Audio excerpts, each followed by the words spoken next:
The term psychology is derived from the Greek words psyche, which means soul, and logos, truth or study.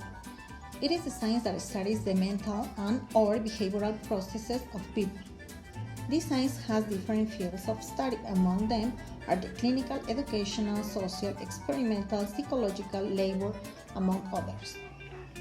Clinical psychology is a psychological specialty that provides continuing and comprehensive mental and behavioral health care for individuals and families, consultation to agencies and communities, training, education and supervision, and research-based practice. Educational psychology is the study of how humans learn and retain knowledge, primarily in educational settings like classrooms. This includes emotional, social, and cognitive learning processes. Social psychology is the scientific study of how people's thoughts, feelings, and behaviors are influenced by the actual, imagined, or implied presence of others. The terms thoughts, feelings, and behaviors include all the psychological variables that are measurable in a human being. Experimental psychology can be defined as the scientific and empirical approach to the study of the mind. The experimental approach means that tests are administered to participants with both control and experimental conditions.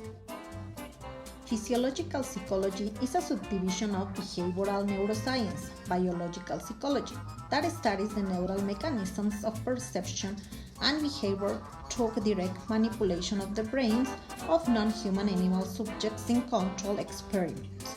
Labor psychology. Psychology of labor can be broadly defined as the study of men in his workplace.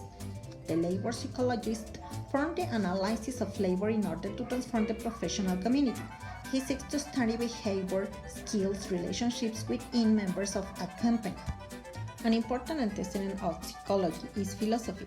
Important characters like Aristotle worried about studying men and wondered if all his abilities came innately, or was he building them throughout his history. In more modern times, we find rationalists like René Descartes and empiricists like Thomas Hobbes and John Locke, who also influenced in laying the foundations of this science.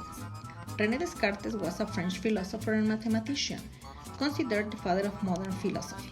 He was the first to write of the concept of emotions, and his famous quotation, "I think, therefore I am," elucidated his focus on the importance of cognition on the human experience.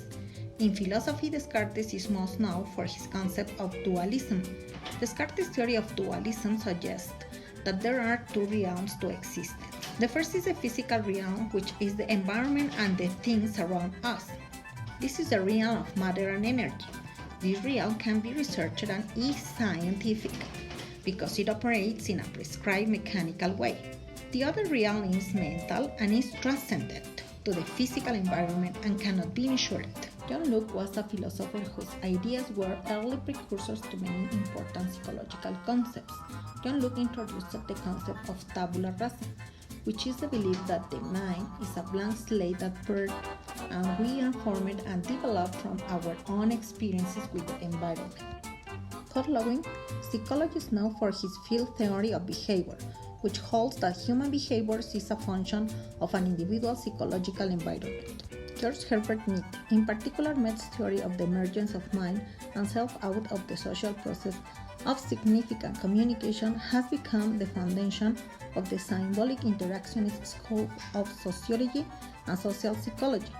Mead's main contribution was his attempt to show how the human self arises in the process of social interaction. He thought that spoken language played a central role in this development. McDowell's well-known Introduction to Social Psychology Development, a Darwinian theory of human behavior based on the assumption of inherited instinct or tendency to note particular stimuli and to respond to them for the purpose of attaining some goal. William McDowell was an experimental psychologist and theorist of wide-ranging interest. Above all, he believed in a holistic psychology that uses every available tool for understanding the human psyche. Comparative, direct observation, and experimental methods are used by this science.